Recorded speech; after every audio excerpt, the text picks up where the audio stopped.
Bonjour à tous, on se retrouve pour un nouvel événement. Aujourd'hui, le The 50 se dispute à Anguin sur le parcours des 2875 mètres. On a affaire à des 7 à 11 ans qui n'ont pas gagné 285 000 euros. Ils sont 16 à s'affronter, tous au même poteau, donc poteau des 2875 mètres pour ses concurrents. Apparemment, on a quelques bonnes bases, on va en parler dans quelques instants. C'est plus complexe pour les places, hein. Il y a pas mal de possibilités pour les places. On va essayer de trouver la solution, bien sûr, en 6 pour ce The 5 cordes ensemble. Et pour tous les paris associés, jeux simples, jumelés, trio, etc. Je vous rappelle aussi que vous pouvez vous abonner à la chaîne YouTube de The Turf. Vous pouvez activer la cloche également pour être informé dès que mon prono est posté. Puis bien sûr, vous le savez, n'oubliez pas le jeu responsable, les mentions qui sont en bas, c'est important. Ayez ça en tête. Allez, on y va. En 6. Bah, écoutez, j'ai retenu à la première position un cheval qui est incontournable. C'est le numéro 6, Héraldique. On ne peut rien lui reprocher. Il vient de gagner le 31 mai le prix Kissa sur 2700 mètres à Vincennes. Il avait terminé deuxième à Vincennes au début du mois de mai dans le prix Bettina. Si on prend ses 10 dernières courses, il a fini 10 fois ou premier ou deuxième. On peut difficilement faire mieux.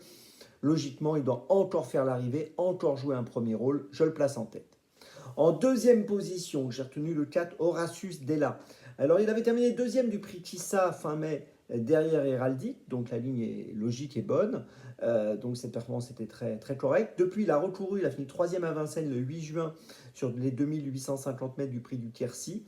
Si on prend ses 10 dernières courses, il a fini 9 fois dans les 5. Donc lui aussi, vous l'avez compris, c'est un concurrent qui doit logiquement pouvoir jouer un très bon rôle. En troisième position, et toujours en base, et toujours en point d'appui, je retiens le 16, Ed Darling. Alors c'est le plus riche de la course, il trouve un engagement intéressant, il vient de participer au prix René Ballière où il s'est classé 12e. Bon, il était ferré, il n'avait rien à voir avec les chevaux au départ, hein. Je vous rappelle que c'est Orsi Dream qui a gagné devant Idaho Tiar. Mais bon, il a peaufiné sa forme, on va dire. Auparavant, il avait terminé troisième du prix du Quercy, course dans laquelle donc Horatius Della avait conclu troisième. C'est un pensionnaire de Jean-Michel Bazir qui sera associé à Nicolas Bazir. Logiquement, je l'attends sur le podium. Alors derrière ces trois concurrents qui sont pour moi les trois bases, hein, je répète leurs numéros, les numéros 6, 4 et 16, c'est beaucoup plus compliqué. J'ai placé quatrième le 8, Hold Up du Dijon. Alors c'est un concurrent qui est âgé de 7 ans, qui vient de terminer troisième de la 7e étape du Grand National du Trot à Bordeaux, qui avait pas mal couru auparavant à Vincennes dans le prix Syrah, dans lequel Ed Darling avait terminé deuxième. Lui, il avait fini cinquième en fait, Hold Up du Dijon. Sur ses 10 dernières courses, il a fini 6 fois dans les 5. Donc je trouve que pour une 3, 4, 5e place, il a un bon profil. En cinquième position, j'ai retenu le 1, Gypsy de Chaman. C'est une jument qui est maintenant âgée de 8 ans, qui a été disqualifiée l'autre jour dans le prix Syrah, course dont je viens de parler un instant même, dans laquelle il y avait Ed Darling et donc également Hold Up du Dijon.